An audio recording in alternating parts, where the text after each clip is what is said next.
Write these down. What do I need to stop doing? What do I need to sustain doing? What do I need to start doing? Right.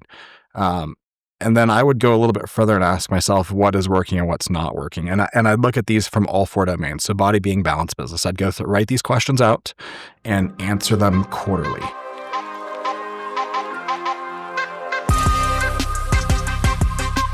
Welcome to the Growth Drivers Podcast, the show where we break down the leadership frameworks, mindset shifts, and strategies that fuel entrepreneurial success, personal transformation, and business breakthroughs. I'm Rachael Novak. And I'm Mike Novak. Let's dive in and start driving your growth.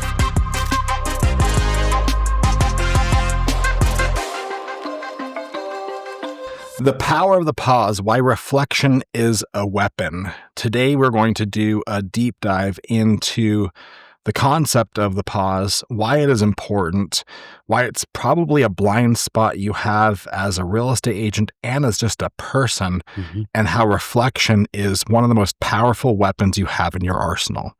This is going to be a really fun one, just because I think that this is a big pain point for so many people. Like this sounds like so simplistic on the surface, but there is so much to this when you actually deep dive into it. Well, it's kind of an invisible pain, like a missed point, right? Like people actually don't even, like they're not even aware, they don't even realize that they don't do this and what they're missing out on by not doing this. And I know for us, you know, we were caught up in war badges of honor for the hustle and the grind and never slowing down and never really stopping until we were forced to. And we've completely 180'd that in the last year. And it's been a compounding growth since then. Yeah, but let's get into like why people don't do this and what the negative consequences are to your life that are likely going to experience as a result of that. And like you said, a lot of the people aren't even aware this is a problem, you know, but it is for virtually everyone. Yep. Like in our coaching business, I see most people like not doing this. And this is one of the things that we teach people to do through our systems and processes. But for high achievers and people that are trying to become high achievers, they want to move at a fast pace. Is that a fair statement? Of course, yeah. Like everybody wants to go lightning speed. They want to go as quick as possible into success. They want to accomplish it in as little time as possible. So yeah, I mean, people try to get on a really quick trajectory thinking that results are just going to turn around in no time. Right. So they go really, really quick. And what is the downside of going quick sometimes? Because we're in a culture where everyone says prioritize action, and action is super important. But planning is definitely, it's a component of success as well, right? Like it's definitely important. There's a balance to be found here. It's not just all action, no planning. Right. And it sure as hell isn't all planning and no action. Yeah, exactly. You know, I think that people who what happens is they take so much action, they don't actually pause to look and see if there is fruit being produced by those actions. And they continue to kind of ram up against walls or beat their head up against a wall doing these activities, which leads very quickly to a feeling of burnout. It leads very quickly into a feeling of resentment for the activity because there isn't fruit, as opposed to stopping, reflecting, and we'll kind of walk you through that framework. But that's what I see the most often is people go in guns blazing, want to know right now, want to learn everything right now, are impatient with their own development in the skill or in that space, and try to circumvent the actual process of experience and learning to get to where they want to be, and end up feeling really burnt out and like they failed or like it's not working. Right. Right. Yeah. And these people are like drivers, like they want to get after it. And I totally get that, but they don't often realize that they're their own worst enemy when it comes to not actually reflecting and pausing and slowing down a little bit and ultimately doing just at least a little bit of planning. Right. Right. Like that's kind of that balance that I want to focus in on today. I'm not telling you go spend, hours every day reflecting and meditating on what could be. I'm telling you to establish some rhythms that could massively give you insights into your life, your business, what to start, what to stop, what to scale, all these different things, right? And so giving people that tactical blueprint, I think, is really important. But like I said, the negatives of this is really just going so fast that you leave kind of a wake of chaos behind you, and you don't necessarily take the time to figure out what's working and what's not working, and what blind spots you have. And those blind spots could be in business, they could be in personal life as well, but not doing like an assessment on what the cost is of what you're actually doing. What's the cost of the action I'm taking? And is the action I'm taking actually producing the fruit that I want? Totally. I think that this is like tactically speaking, a lot of real estate agents will be doing business and going guns ablaze and investing in all these programs or investing in this lead source or whatever, and not actually go back to see, what is my cost per closing? What is my ROI on this lead source? Am I actually closing deals here? Like, we've experienced that many times with people on our team who they feel like the majority of their business is Sphere. They feel like a majority of their business comes from a particular lead source. But when we actually look at the numbers, it's very different from how they feel.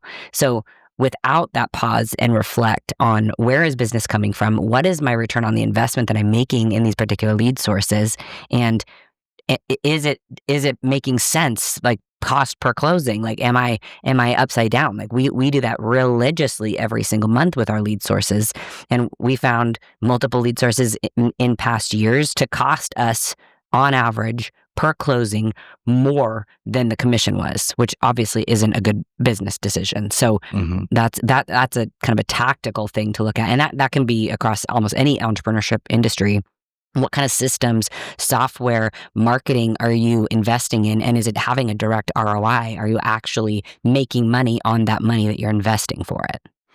One of the most powerful components to reflection, I think, and like kind of a target or a goal from reflection could be to figure out the 80-20 concept, right? Like, what I know to be true is that what you're spending about 20% of your time on is generating about 80% of your results.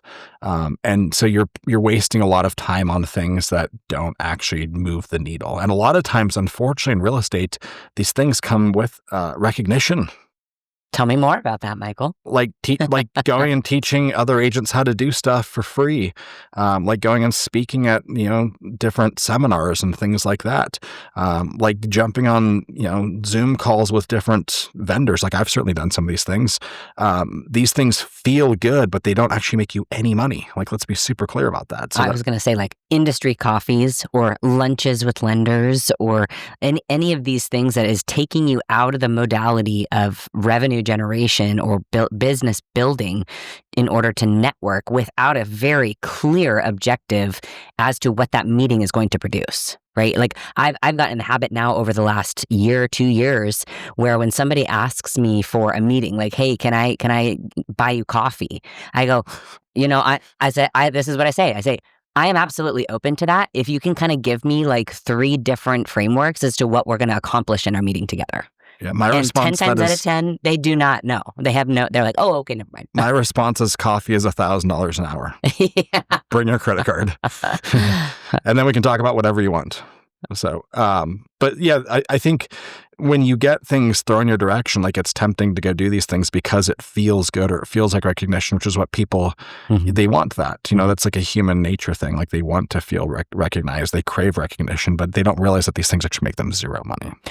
Absolutely. So, I mean, that I think ties into the point of, like, how do entrepreneurs, real estate agents in the space, how are they lying to themselves about what actually builds business, what actually drives revenue?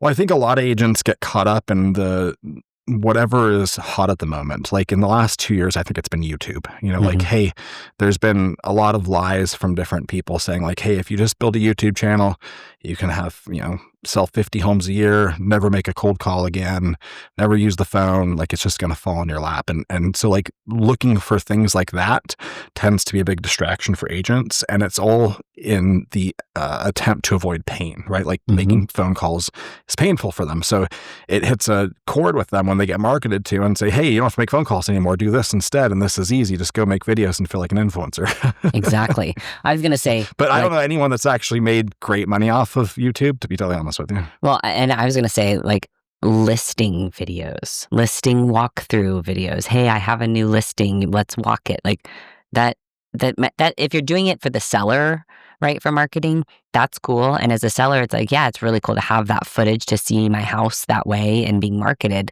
But unless you're actually driving that video in front of people and paying for it to populate into the news feeds of the actual demographic of people who might actually be in their buying cycle, it's completely pointless. It's completely fruitless. And you've just wasted an entire day of shooting, editing, paying somebody to edit to have a cool 300 view reel on your Facebook page. Yeah, that you have no idea actually get exposure to. Exactly. So, yeah, so let's get into the solve on this. And I think like to frame the solve, we said why a reflection is a weapon, but I think reflection is really a recalibration of focus. Mm-hmm. And I want to look at it from that lens. And so the rhythms that we use and that we coach our clients to use, we'll just share them with you. And hopefully you can do these on your own.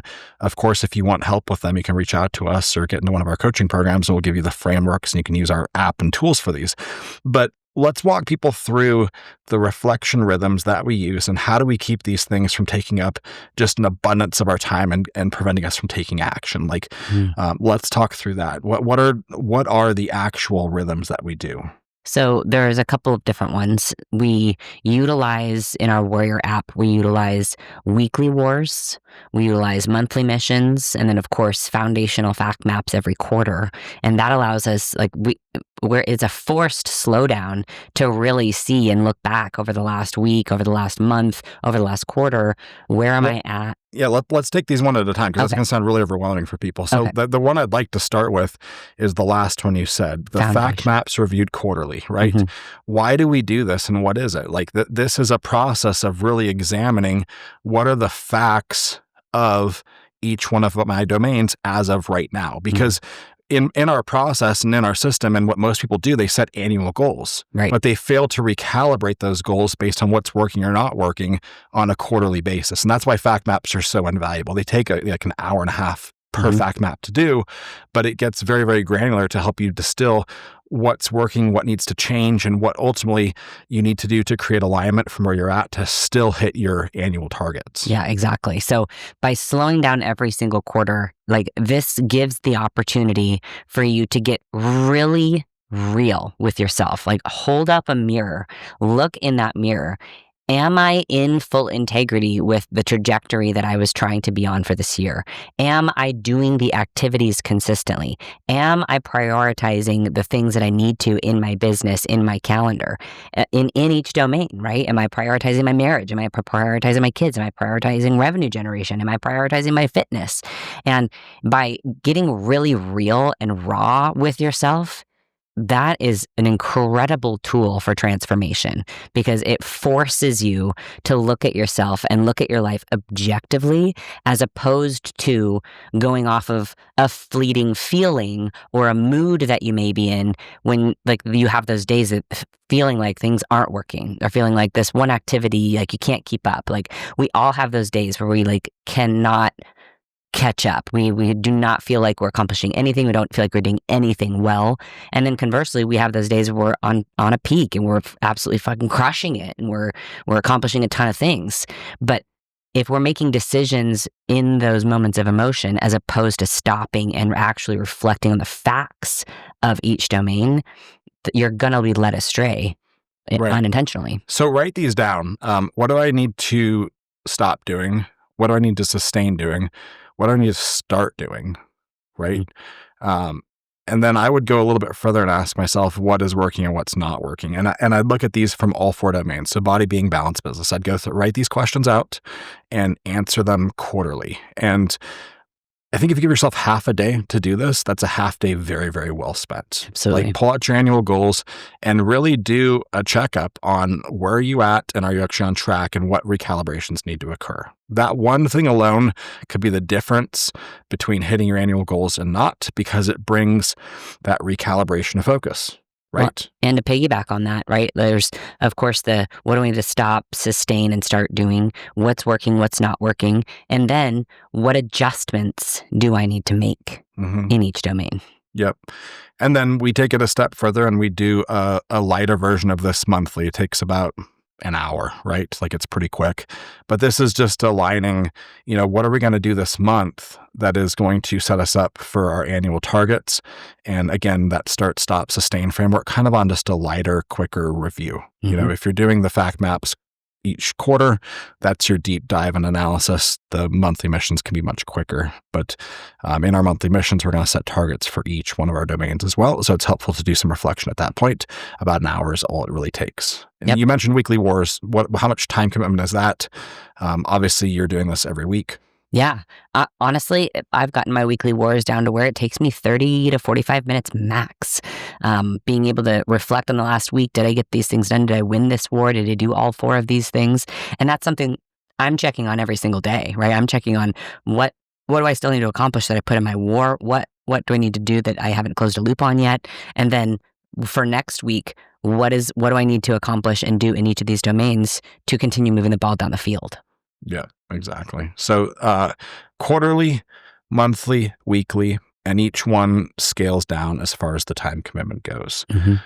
What else would you say is really important for people to consider as they look at reflection as a weapon, as a tool? Yeah, I mean, I think having a daily practice, we call it stacking in our world. And in the Warrior app, we utilize a tool called stacking. There is reactive stacking and there's proactive stacking. A reactive stack or journal or reflection time would be that you're experiencing an emotion and you need to kind of distill where that emotion came from, what triggered it, what the real cause of that potential emotion is, what you need to do to change, what action steps do you need to take out of it. And then the proactive stacking or reflection journaling is what do I need to learn and implement? What, we use Bible verses or Stoic quotes or ideas or, discoveries to kind of break down what can I learn from this passage? What can I implement from this? What is this? How does this apply to my life or the season that I'm in right now? And to be able to really weaponize that reflection time, you want to kind of go through like similar questions, right? Like what am I seeing when I read this passage? Or what is really like the root of this irritation? Is it fear of something? Is it anger towards someone? And then moving into, okay, what life lesson am I learning right now? What life lesson is this teaching me that I can take and apply into my life? What's a revelation? What's an insight that I can kind of have an aha moment with from reflecting on this journaling session?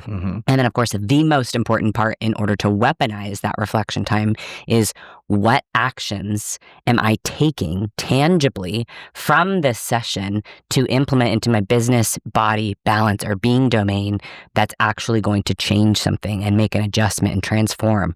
How can I rewrite this story that I've been telling myself for 25 years? And now I'm recognizing that this is a trauma response, or this was a preconditioned false belief that I've been holding on to for a really long time.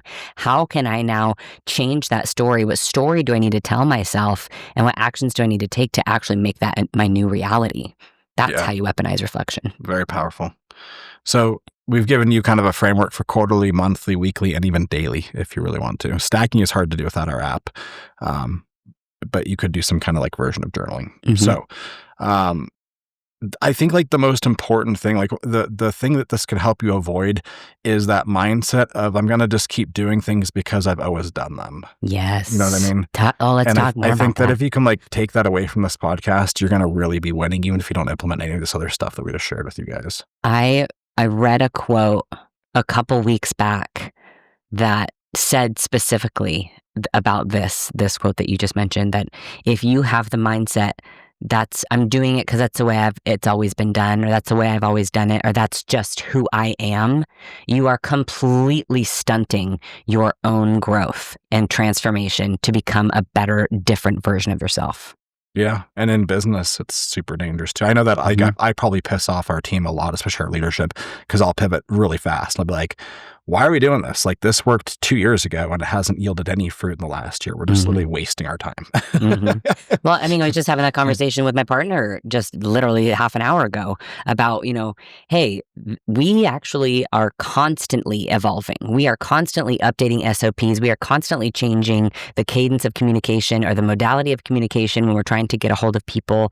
We're constantly testing new theories, new ideas, new actions, because the market changes, the economy changes, people, consumer behavior changes. And if you continue to do the exact same things when consumer behavior is changing, the market's changing, and you have no control over either of those things, and it doesn't work anymore, and you're not stopping to reflect and see that it's not working anymore, you're going to get way behind. Yeah, you need to be adaptive. Yeah. Adaptive is the most important thing. We're not robots, right?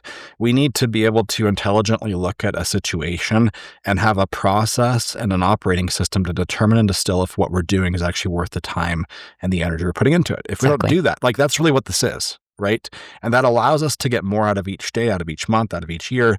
So we ultimately produce a lot more fruit and have a better life. Exactly. Right? We just stopped wasting time on spinning wheels. I don't know about you, but I don't want to work 60 hours a week and have 30 of those be completely unfocused and untargeted to anything that I've got planned for the year. Right. I couldn't have said it better. That's exactly right. I think like you mentioned before, if people do not pause and reflect and look at their schedule and look at what they're spending time on and see that 30 of the hours that I quote unquote worked or felt busy this week actually did nothing in my business. They actually did nothing to progress my personal development. They actually did nothing to progress my fitness. In fact, I chose activities that possibly put my fitness way behind or my business way behind because I'm sluggish or slow because of going out for drinks or whatever. Without that stopping and reflecting, you can get behind in every domain very, very quickly. And that is what creates this feeling of inadequacy. That's what creates a feeling of disconnection from purpose. This is what creates a feeling of being burnt out and not enjoying what you do anymore because you stopped winning, right? That's a great place to end this, I think. So powerful today, really simple, but if you take this and you run with this could really change your life. It's hard to explain until you actually experience it, but I would really encourage you to do some digging into this one. Get it into your daily time block. Mine is first thing in the morning. I make my coffee, I have my lemon water. I'm sitting down and that's when I journal. That's when I even go on a pro tip. I go on Chat GPT and I have a project in Chat GPT and I say, hey, Chat, bring up 4 or 5 Bible verses and 4 or 5 Stoic quotes about X, whatever kind of subject is on my heart, on my mind, in my psyche, what I've been thinking about, what I'm pondering on, what I'm feeling. And that's how I create kind of the focus of what my journaling is going to be, is it's then going to provide me, 10 to 12 different verses and Stoic quotes for me to be like, wow, that one actually hits. What do I see when I read that? Then you dissect it and then we do what we talked about. What's the life lesson? What's a revelation or insight? What are action items that I can implement into my life? And I tell you what, 30 minutes a day to gain that clarity and build that perception and create an action item for yourself for transformation in any domain will absolutely catapult your success and catapult your trajectory even more. So it's worth that extra few minutes every single day. 100%. Awesome. We will see you guys next week. Of course, reach out to us if you're looking for guided implementation on any of this, and we can talk through our coaching programs and find one that's a good fit for you. Have a great one, guys. That's a wrap on today's episode of Growth Drivers. If you found value in this conversation, don't forget to subscribe, leave a review, and share this with a fellow entrepreneur. For more insights, tools, and resources, visit us at thewarrioragent.com. Keep pushing forward, keep leading with purpose, and we'll see you next time.